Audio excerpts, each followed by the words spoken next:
Thank you, everyone, for joining us today. And thank you to Jay and to LawBank for hosting this Working Smarter, Not Harder in 2021 panel. I'm pretty pleased to tell you that we have brought the best of the best when it comes to working smarter, not harder for your small law firm. And today we have a fast hour of programming and just really quick ideas on how to make your law firm better, stronger, faster, richer, all of that jazz in 2021. We each have kind of segmented the hour into 15-minute silos with Kathy Hancock talking about business operations and how to streamline that. Mark Candler, who is also our lunch sponsor with Maia Wealth, will be going over some financial tips for lawyers and law firms. Amy Kingery of remind me what organization you are with, Amy. I don't want to misstate. Yeah, the Colorado Lawyer Assistance Program, COLAP. Can I call it COLAP? Okay. Yes. You all might be familiar with that. So it's COLAP. And then I will be rounding out the hour with a few ideas on digital marketing and business development this year. So that being said, Kathy, we're ready when you are. All righty, thank you. First of all, just a little bit about my background, which is I was the COO at a regional firm, which at its largest was 200 lawyers, at its smallest about 150. And I did that for about 20 years. Before that, I was an entrepreneur. I was a partner in a public affairs firm for a long time. And before that, I worked on Wall Street with a publicly traded company. So I've had several careers and saved the best for last, apparently, with the law firm. And when I decided it was time to go on to my next chapter, I decided that I really enjoyed, the thing that I enjoyed the most was working with people and helping them and coaching them. And so that's what I'm doing, and helping law firms, same thing. So today we wanted to talk about, for all of those on this meeting, that you have joined the ranks of the entrepreneurs, and that's not for the faint of hearts. The faint of heart, I talked to a number of the folks I coach, as well as some friends of mine who have started law firms, and learned a lot, frankly, because I came at it from a little bit different perspective. One in particular stood out. He left a large law firm to start his own immigration practice. He had 2 other lawyers with him. He had several paralegals. So he, out of the gate, had quite the financial commitment. He had signed a lease. That was February the 1st last year. COVID hit, and so he had been up and running for a month. And my conversation with him was really helpful to kind of understand, you know, when you get pitched into the ditch, what do you do? And the great news is they're doing great. But I really appreciate his candor because he was, in terms of what he did and how he scrambled and what worked, what didn't work. As he said, what are the chances? Things, you know, life happens. As an entrepreneur, though, there are some amazingly rewarding experiences that await, I think, entrepreneurs. Lawyers generally like a whole lot of autonomy, and you have that and then some as a solo practitioner or as a small law firm owner. In doing that, though, it is really important at the outset to plan. Not plan on the fly, but really start with the plan. A good business plan doesn't have to be a big plan. I had a conversation with the former managing partner, co-chair of DLA Piper the other day. That's 4,400 lawyers, and their strategic plan was 2 pages long. So it doesn't have to be big, but I think it's incredibly important to have a plan because it helps you establish the roadmap that's going to guide how you manage your time. It is common among small law firm practitioners to spend about 30% of their time doing legal work, maybe less. So doing what you can to keep administrative tasks, clerical support, and marketing on point, it's the most important thing you can do to focus. How can I be more efficient?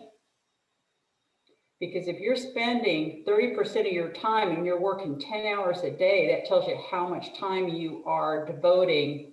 And I can see Jay doing this because it just eats you alive. And as a practitioner, that's money down the drain. Some baseline items I thought might help you with efficiency. First of all, and this goes right back to your business plan, be clear about what your firm does. Don't get sucked down rabbit holes doing things that you really don't want to do, don't know enough about. Think about how much time a single phone call with somebody who wants to do a will, if you're a real estate lawyer. Make use of this referral network and get those calls and those referrals sent out so that you can focus. You focus on what it is you do and be clear about what that's going to be so that you know. And now I'm talking to the marketer who will talk to you about know where your clients are and know who they are. That'll keep you on task. Always do a budget. That's part of the business plan. Cash is king. And that was one thing I heard from every single practitioner I talked to in the small to solo category, which is be super aware of cash flow. And they also all said, hire an accountant. I mean, there are a few who are QuickBook whiz, but, or in one case, the spouse was doing the books, which I think is hard on any marriage, but go for it, I guess. The professionals, leave it, they're not that expensive and it can save you an immense amount of time. They will advise you, for example, what your tax situation is. If you're going to be making quarterly payments, plan ahead for that. One thing that I think a lot of folks forget is that bankers do negotiate. So get to know a banker and do comparison shopping to see when you're taking credit card payments, you're wiring money, make sure you're getting preferential pricing. So do your homework there. Figure out your pricing strategy. And what I like to ask folks to do is to have a document that spells it out. In a few sentences, does it explain how you price your work? And that forces you to be really specific about how you're going to get paid. Do you do hourly? Do you do flat fee? Do you do project fee? And if so, how are you explaining how you do it? Every lawyer has heard this, stay on top of time entry. But the runoff, if you don't enter your time when you're doing the work, is incredible. I mean, you can recapture 20% of your billable time if you will do it in real time. One thing that I've run into a lot over my career is the tendency to, and including yours truly, because I also bill as a public affairs, government affairs professional, is I'll go back and I'll fix that time entry later. And so now you have devoted 2 chunks of time to doing something, excuse me, that should only take 1. So do it right the first time and avoid going back and editing extensively. And for heaven's sakes, please, please, please don't anybody go back and reconstruct your time. It's a loser and it just eats you alive time-wise. Get your bills out on time. This is a given, but as somebody in my early career who used to pay the legal bills, the older a bill gets, the less likely it is to get paid. That's just a fact. So timely issuance of bills is critical, and stay on top of the receivables. Next point may be obvious, but it's so easy to get sucked into it. And I can't see everybody to know if this has happened to you. It happened to a very good friend of mine who had a small firm, which is pouring time into a matter when the client isn't paying. Thinking that if I just get this done, if I just stick with it, the client is more likely to pay. That doesn't happen. You just don't get paid. So two things: be aware of the aging of your receivables and be very aware of the ethical constraints about when you can discontinue working for a client ahead of time. So you're not on the fly trying to figure out how you're going to get rid of this client who's not paying you.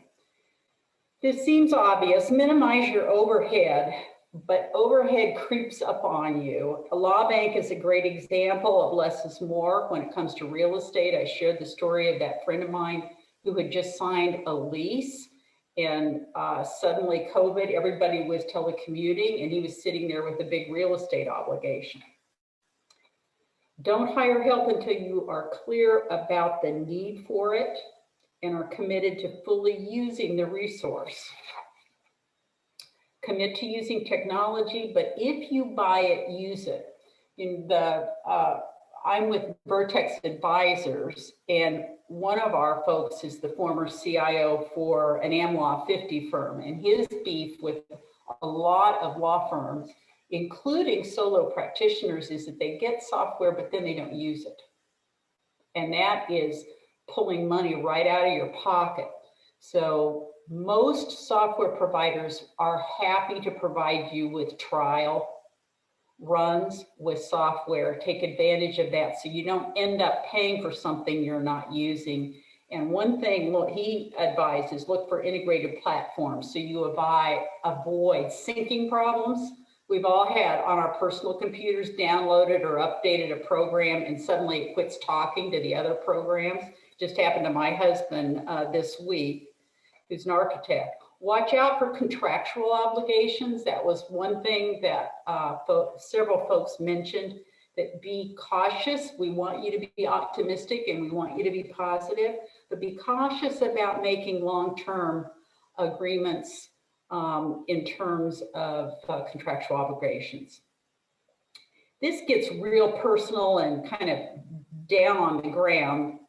When you start repeating a task, when you find yourself doing something over and over, ask yourself, can you save time by instituting a template, a form, an outside resource, or changing your process? It's real simple time management, but all of us get stuck with that. And I remember vividly finding out one of our lawyers years ago was standing at the copier for hours because she didn't want to charge the client. Well, have the reprographic people go do it then. I mean, that is, you're just throwing money away when you're spending your time at the copier. It's that kind of thing that we all get sucked into doing it ourselves, putting a document together. Outsource that if you can. File electronically on your computer in real time and label those documents and folders carefully. When you're in startup mode, it's really easy to conclude, you know what, I don't have that many documents. I'm just going to save it to my desktop. Then you get 24 months down the road, and guess what? Your desktop is a long list organized by either date or alphabetized that means absolutely nothing. And then you've got to go back and organize it. So that's something you can start doing. It's going to save you an immense amount of time. And build an ecosystem of outside resources upon whom you can depend, particularly with accounting, IT, litigation support, document review, research, document preparation, and even reception and screening inquiries as you become busier. Know when to call reinforcements in to help you. Don't get stuck spinning your wheels. That includes contract attorneys, paralegals, outside consultants, or other help. You can control the costs, which I know is always concerning when you've got your own firm, by being very specific on the scope of work. What are you asking them to do? Your clients are asking you for that, or they should be. But establish a scope of work for what you need. And take the time to test drive. And this is one thing that several folks said with exclamation points attached to it. Test drive business relationships before you make a commitment.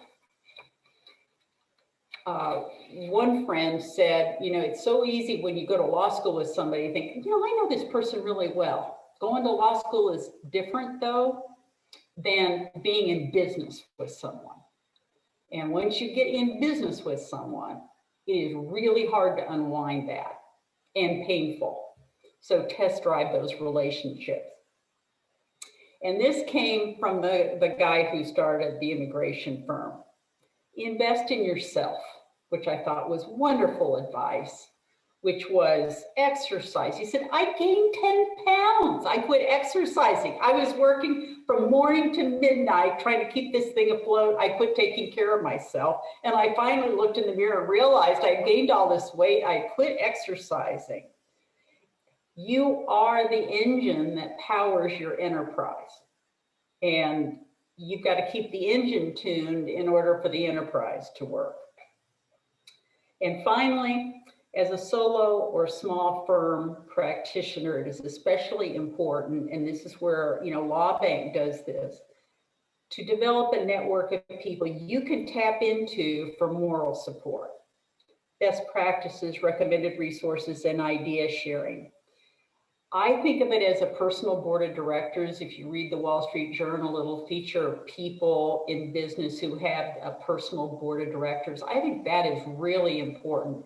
We all need good sources of information, ideas, reinforcement, and moral support. And I think you will find most experienced hands like me, like Jay, willing to help. We want you to succeed. So don't be afraid to ask. And with that, I'll turn it back over to you. Awesome. Thank you so much, Kathy. I wrote down so much that you just shared. Mark, with Maia Wealth, are you ready for your 15 minutes? I sure am. Awesome. Thank you. I'll ask you to introduce yourself and get everything going. Okay, great. Mark Candler with Maia Wealth, and I am absolutely delighted and honored that our team was chosen as the strategic wealth management partner of LawBank. And really, I would just love to start out by saying, you know, it is our wish to become very well known as a awesome educational resource for the entire legal community. And I have a little background. I'm a Colorado native, born and raised in Denver. Was delighted to find out recently that I'm fourth generation, and 5 generations ago, my great-great-grandfather was, I can goof around and say, the first mayor of Silverton, Colorado, because they don't have any records back that far. And, you know, over the course of my 17 plus years as a financial advisor, the vast majority of my time has been spent serving and partnering with attorneys and law firms. And seems like majority of my friends are attorneys, and my older sister is an attorney here in town. And it's just kind of the way it happened. And recently we've been working with Meranda and her unbelievable team in really focusing once again on the legal space. Yeah, and you can certainly find a lot more information here at our webpage, maiawealth.com/law. And does anybody know what Maia means? It is the Roman goddess of growth. So we love our name, and we are a truly independent registered investment advisory at 17th and Market, just a couple blocks from Union Station. So in spite of all the time I've spent working with attorneys and being friends with attorneys, Dave and I, David Owens is my unbelievable analytical partner and 50-50 business partner. And we always laugh and say, we are absolutely clueless at law. You don't want to get us involved in any way, shape, or form with law.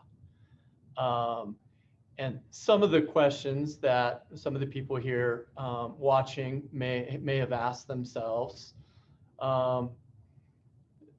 the myriad of questions that can prevent you from sleeping well at night. What should I be doing? What debt should I pay off? What should I be funding? Should I be funding things other than my 401k? Am I on track for retirement? Are my kids going to be able to go to college? Et cetera, et cetera, et cetera. So I thought today what I would do is just walk you through a couple of specific cases.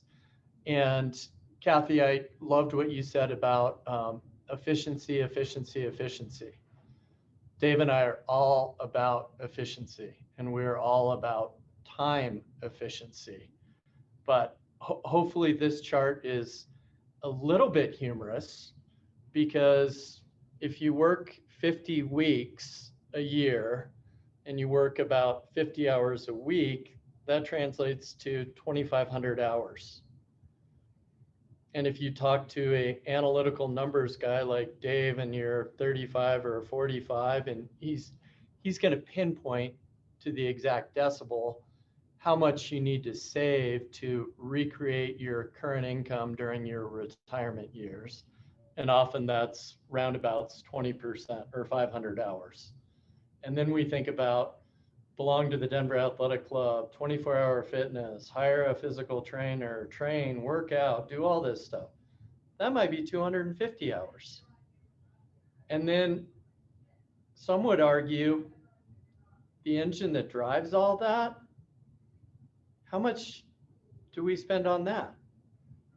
And I just put 3 hours because our typical financial planning process, and this is not a sales pitch. Dave and I will bend over backwards to explain to people, hey, if we can help you with debt, if we can help you pinpoint a retirement strategy, if we can help you pinpoint how much of that nasty stuff called life insurance you need because you have 2 kids and you want them to go to college and you want your spouse to be okay, it's literally 3 hours. So I hope this is at least in part comical, because, most people spend 10 to 12 hours planning their good old family vacation.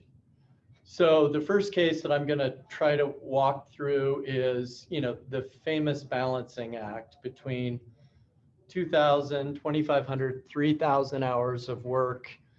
Hopefully, as Kathy said, hopefully you're as efficient as you can be and you're generating maximum income. And then where does that income go? Lifestyle, quality of life, fun, vacation, pay all those laborious bills. I know firsthand, I got my international MBA at University of South Carolina, graduated in 1995, and that is low interest debt. I'm still paying that debt. But debt is the big, ugly, fearsome thing that, zero offense meant, in my experience, most attorneys are just really, really good at what they do, but they don't have the resources and the guidance to figure out the particular strategy to get rid of that nightmare called debt.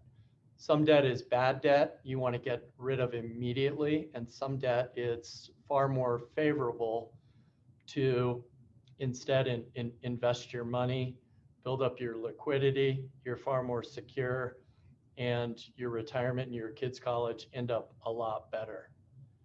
So I just put this chart up because, once again, jokingly, we are well aware that we are one of the most hated careers on the planet. People want to hit us with a lighter and bug spray. Nobody ever wants to talk with a wealth manager or financial advisor. And, I feel very confident that Dave and I and our team have, at a minimum, developed some very unique and differentiated solutions for the legal space. And, most importantly, I want to say we're human, and it's not that hard. And first and foremost, I'm not giving a sales pitch like everybody on the phone call here should become our clients. I know the vast majority of you guys have great relationships and, you're doing what you're doing. But back to Kathy's point, we just want to be known as human, fun to work with, and extremely, extremely efficient. because I love working with attorneys. No breed of cat in the world knows the intersection of time and money better than attorneys in 6-minute increments. So later on, I'll talk to you about our money school for lawyers, where we're making all of our webinars exactly 12 minutes, 0.2 webinars. So the first case I'm going to walk you through is, is really one of those balancing act. She's 30 years old. She's an associate attorney, divorced, has a 2-year-old son. You can read all the facts there. Has about $103,000 of debt. And, debt is, once again, an absolute nightmare. What do I do with it? Dave, my unbelievable partner, he's the math guy. I'm the relationship guy. It's my job to hopefully dig a little deeper and ask questions that have not been asked before and help people really figure out, I think the all-important confluence of life and of money. Because I prefer to look at money as a tool to help you achieve legacy goals, happiness, do what you want to do. I don't perceive money personally, and I don't mean to offend anybody whatsoever. I don't perceive like a super high net worth as an end goal. We have a lot of clients with super high net worth, and I've met a lot of people with super high net worth that just aren't very happy. So this is just looking at a generic debt situation.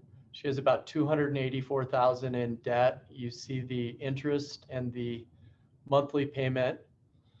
And this strategy is just literally just paying the minimum amount. And the total interest paid associated with this strategy is about $157,000. So there's snowball, there's avalanche, there's a number of different strategies. The next strategy we're going to look at is paying the highest interest first. And the result of that is only paying about $87,000 in interest and saving about $70,000 over the course of your life. So the ramifications of this in the planning that we do, this is just a generic sample of pay your debt down as fast as you can and then start saving money. The value gained in the lower right is about 2.5 million. The next strategy is doing the minimum pay debt and invest your money right now, as opposed to pay all debt first and then invest. It's pay the minimum amount and invest at the same time. So getting into a bit more of the weeds, and certainly, unfortunately, don't have time to explain all the variables in this particular case, but this is looking at dollar for dollar, once again, back to efficiency and Kathy's comments, dollar for dollar doing the best debt repayment strategy, but a very inefficient retirement strategy. You see the value gained in that scenario of $2.4 million. And in this particular case, involving the CFA, CFP, this is the optimizing both debt repayment and retirement strategy. The result is value gained about $3.6 million. So I particularly love to point out to attorneys with their appreciation of time and money, reverse that $3.6 million and say the present value of that is about $800,000. That $800,000 may take about 3 hours to figure out. So let's see, mathematically, we have about $260,000 an hour. That works into a pretty big billable hour. And so what I wanted to point out that, it's really, really our desire to become a great legal, great educational resource in the legal community.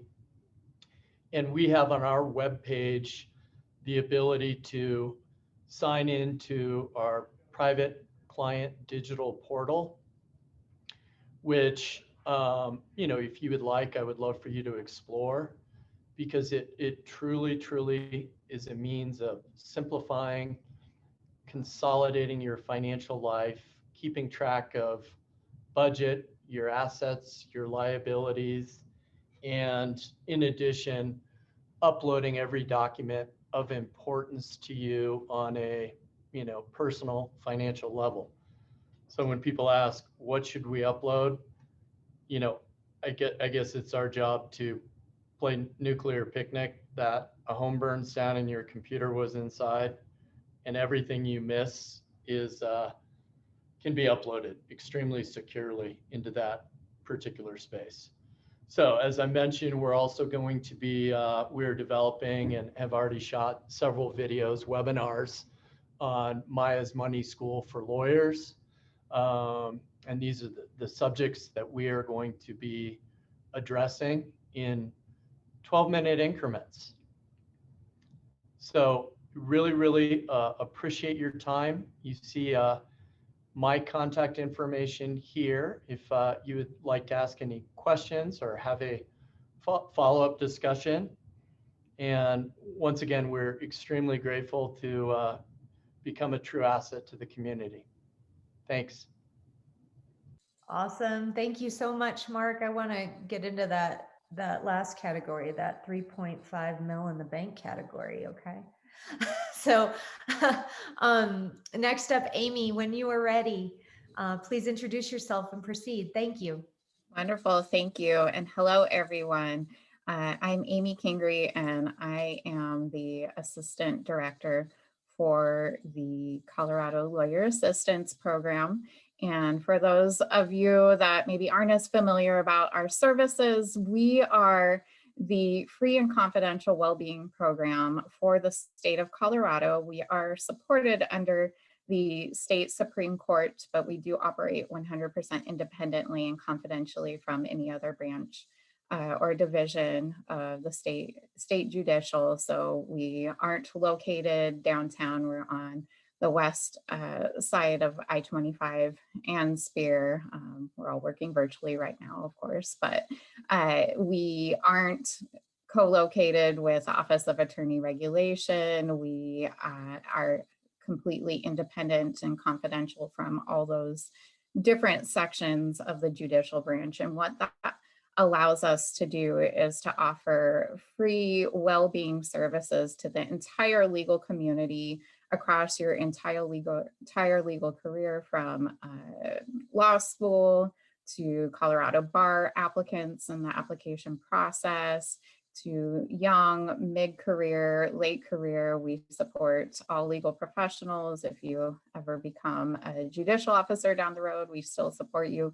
And then even in retirement, we're available for all legal professionals, their families, as they move into those later phases of life.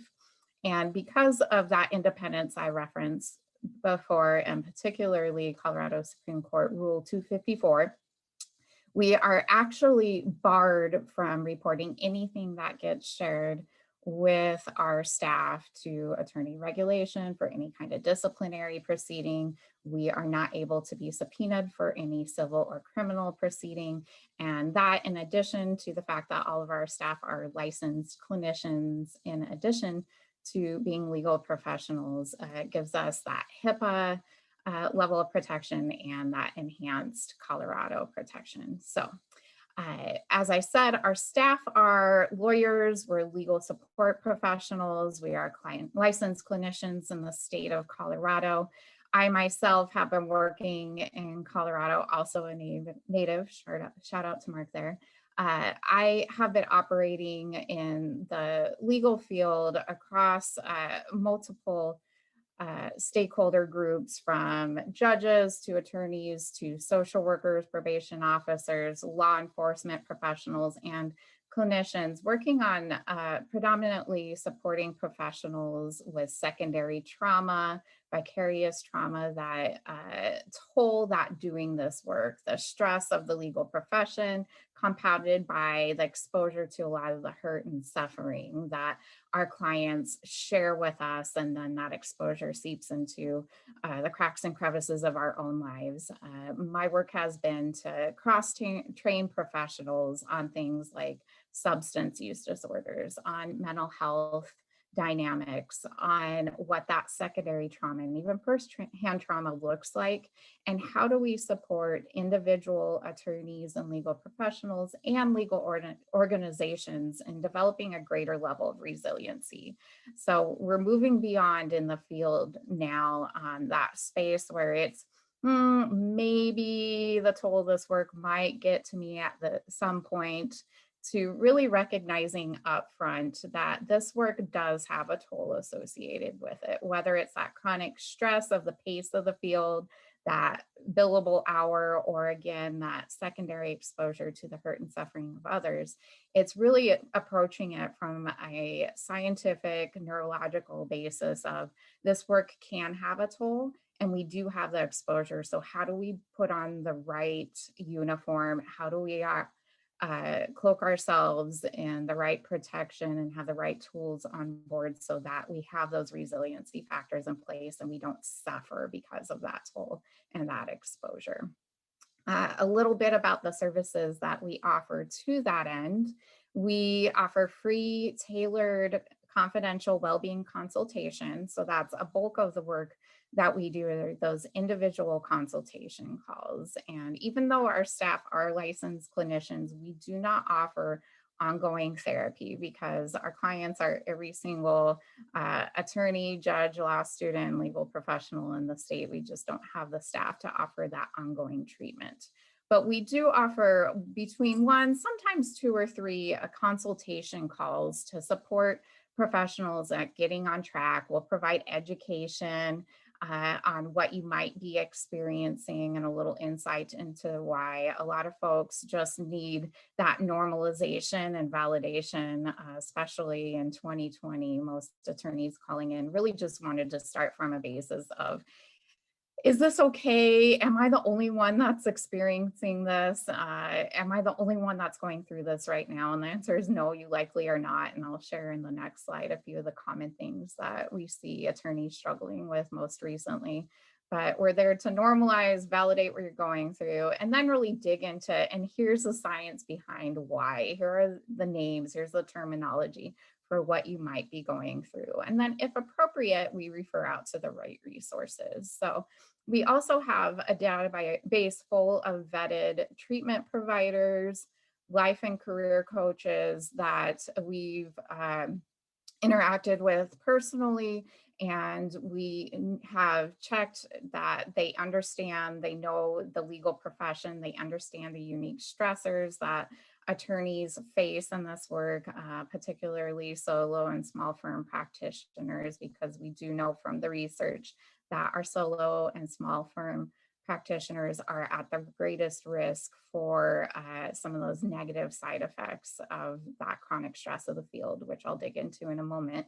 But these treatment providers know that in our smaller Colorado communities, we also check for if they also take on clients that are involved in the criminal justice system, because even if they're most wonderful therapists doing the greatest work out there, if they are also serving your clients and you live in a small town, you may be more reluctant to go see them. So we try to cover all those angles and then give you also some education on here's the types of therapy, here's the types of evidence-based treatment modalities that might be the best fit for a particular individual calling in because of the things that they share that they're struggling with, whether it's historically or symptomology they're experiencing right now. We can pair them up with folks that are the best fit as far as their professional competencies to meet those needs.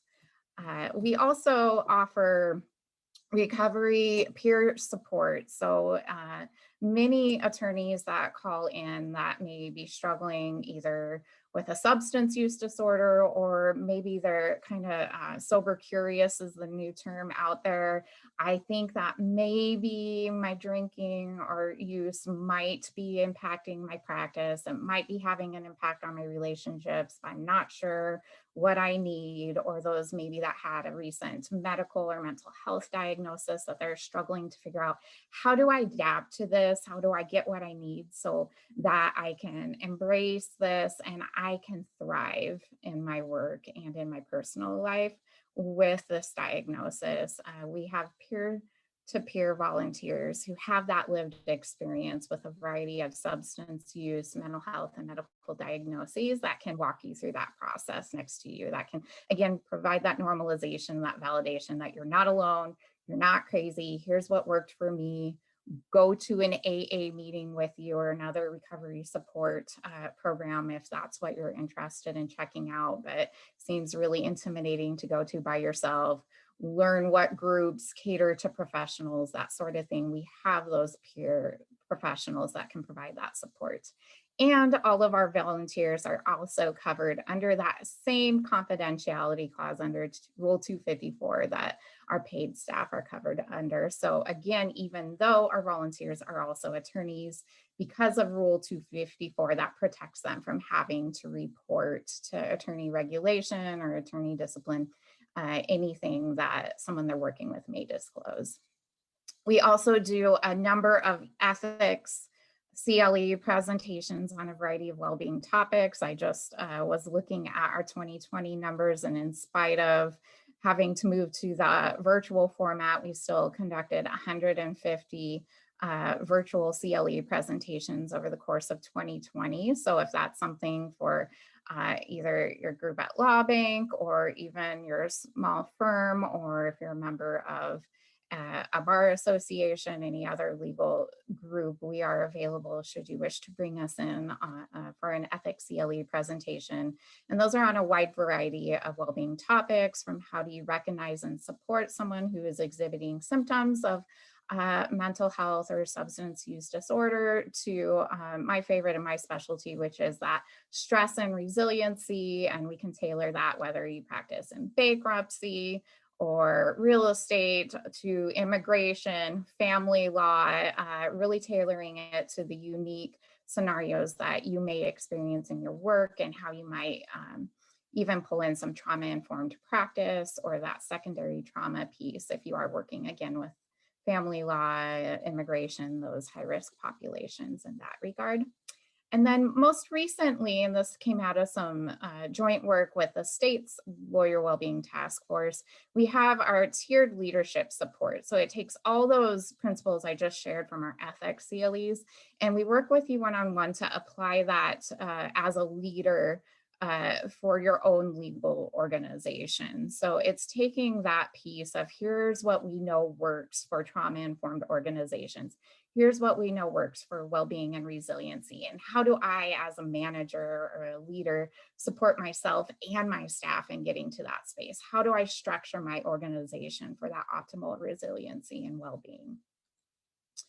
Again, we know that this has been I hate using the term, it's been overplayed, but unprecedented year that we're still looking at here. And a lot of the reasons that folks called into us in 2020 centered around that need to normalize that things weren't working as well as they did before. So it was anything ranging from that heightened reaction to emails. Maybe I didn't used to get overly invested and fire out that snarky response when somebody sent me something that I perceived as snarky, to that loss of dopamine for those trial attorneys in the group that suddenly aren't able to go in and get that rush from getting their litigation on in the courtroom, decreased memory and focus, those feelings of unproductivity, feelings of isolation or being trapped, regardless of if you were quarantining alone or with your family, that inability to recall or complete tasks as quickly as you used to before. That's one that I've definitely suffered from. All my smart words left my brain, especially when I'm presenting lately. And the need to reread documents over and over. And finally, not picking on Zoom, but that just video conferencing fatigue, and how we're literally on camera and how we feel that viscerally when we are on multiple video conferences, and what we do when you call in for an individual well-being consultation call, or even in our tailored CLE presentations. We really look at what's the root cause of what's going on here. We share the brain science, the neuroscience between a stressed out brain and a brain that has the executive functioning online, and how we can capitalize on that research, what interventions or tricks might work to get you back up to where you were before. But the reality is that everybody, it's normal. If your brain was functioning properly, you were experiencing at least some of these symptoms for the most part over the last year. So it's really about how do we get on course again and moving forward, even when the future remains unpredictable.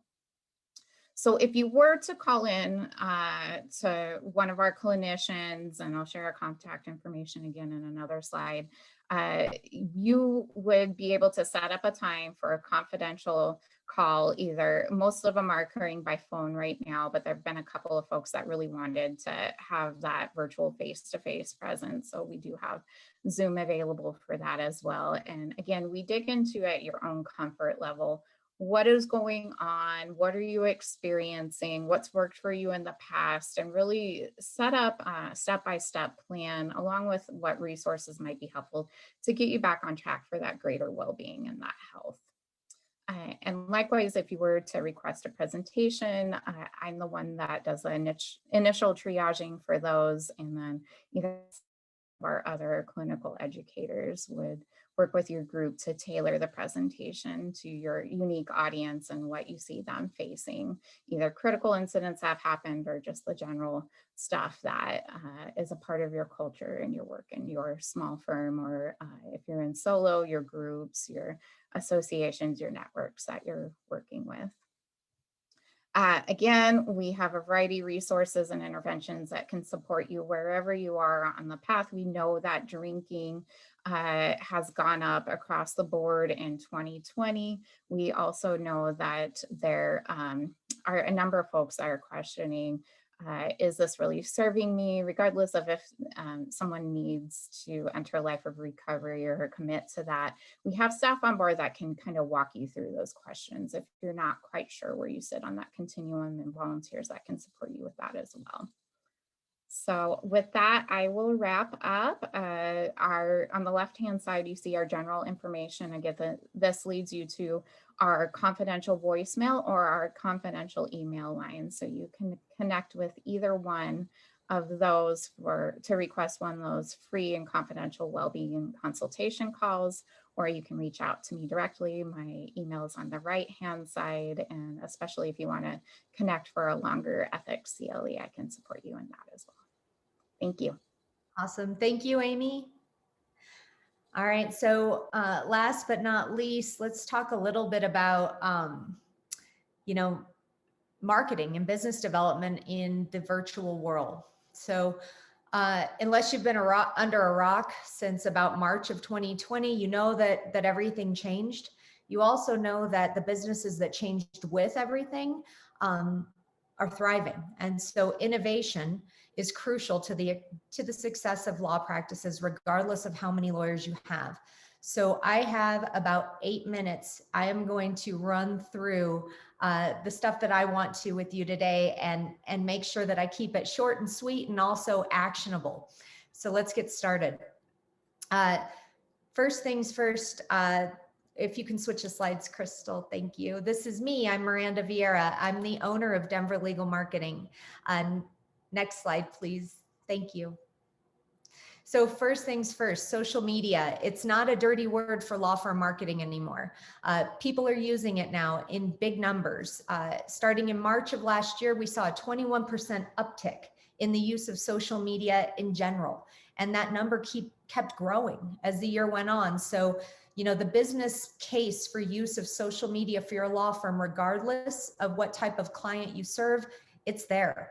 Businesses are using it. Consumers are using it. Everyone's using it. It helps you engage with a new audience. It helps you re-engage with current clients and former clients and referral sources.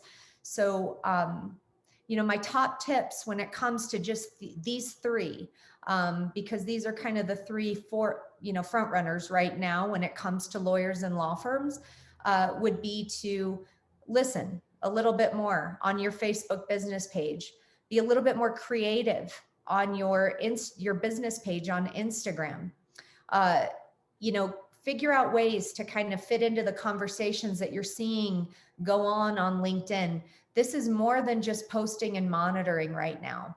And so, you know, all signs point to the fact that Facebook is probably going to be a little calmer, a little bit less divisive this year. And so, you know, it does still remain the juggernaut when it comes to law firm social media use. And so you are going to want to be on there. Again, you're going to want to listen. You're going to want to be creative. You're going to want to stand out, but you're also going to want to be authentic. So being able to, I don't know, show a behind the scenes type of photo, when you're working with each other type of photo, you and a client with maybe a testimonial, you know, think creatively, think outside the box when it comes to your Facebook business postings.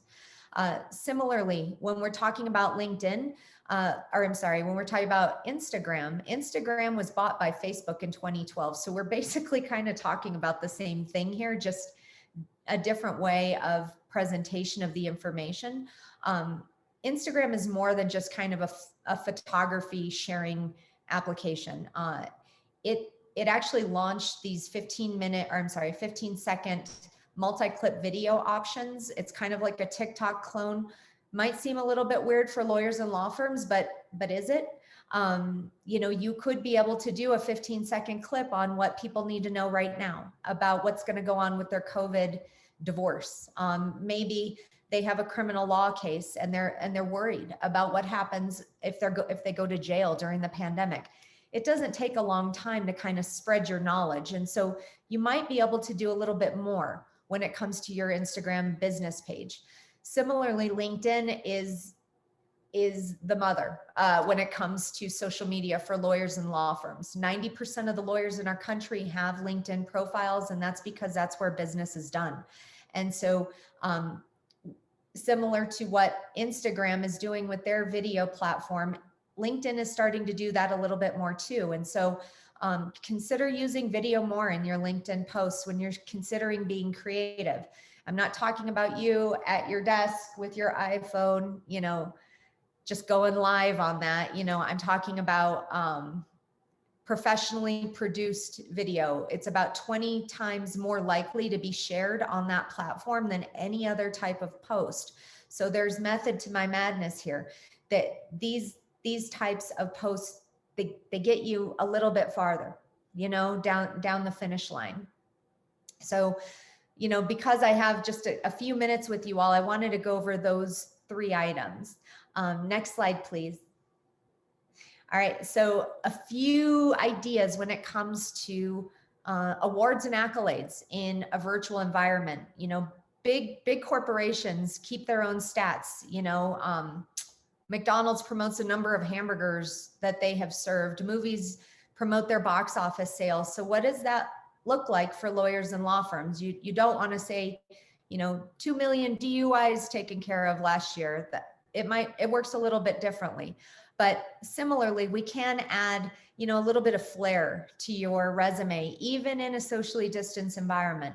And so what I've listed on the left side of this slide are all awards that some of you might be interested in. They are not pay to play. They're not just for large law firms. And honestly, they don't, excluding chambers, they all don't take that much time.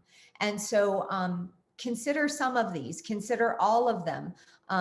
You know, some of these are yearly awards. Some of them are, you know, will stay with you throughout your career, but don't be shy in 2021. Do nominate yourself or ask somebody within the LawBank community maybe to nominate for you. I know that can be a little bit weird to just say how great you feel you are, but some of this stuff, if you don't put your hand up and say, I'm interested, nobody is going to know. And so you're already involved in a community that is ready to help each other. So, you know, if some of these look like something you want to do in 2021, maybe join one of our practice area meetups at the beginning of the month, put your hand up, let us know how we can help. because you all are doing big things and nobody's going to know about it unless you tell people. Next slide, please. One more minute. So, you know, go back for one, please. Yeah. So, you know, my guess is that all of you are pretty seasoned when it comes to business development. It would be impossible for you not to as law firm owners. So this year is not going to be any different. Your business development activities need to keep going, just the same as they would in a normal world. In a socially distanced world, this might look and feel a little bit differently, but that does not mean it should not happen. And so, you know, the last speaker spoke about Zoom fatigue. That's a thing. You can actually make a real call. It doesn't just have to be on Zoom. If you don't feel like being on camera, don't be. Everyone's going to know you're uncomfortable and you don't want to be there. So turning on your camera, especially for big events, can be optional. Zoom is optional. You can always send a text. You can send a handwritten note or email or something like that. Likewise, you can give, you know, recommendations. They're kind of less touchy-feely ways to check in with people. But I do want to just put it on all of your radar that this needs to happen too. If you want to be, you know, fat, fed, successful, you know, in the black throughout this year, you do need to do a bit of marketing and a bit of business development, even in kind of this COVID time.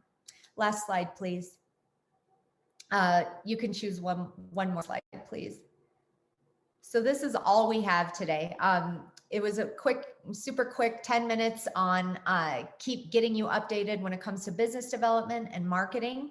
And that's it. This is our hour program. So I want to thank Jay and LawBank for having us here today. I want to thank all of our speakers, Kathy and Mark and Amy. Thank you so much for being here. And especially Mark, thank you so much for sponsoring the great lunch boxes. I'll circulate all the speakers' contact information to everyone that joined on this call, so you can contact them if you have any questions that might come up later. But that's it.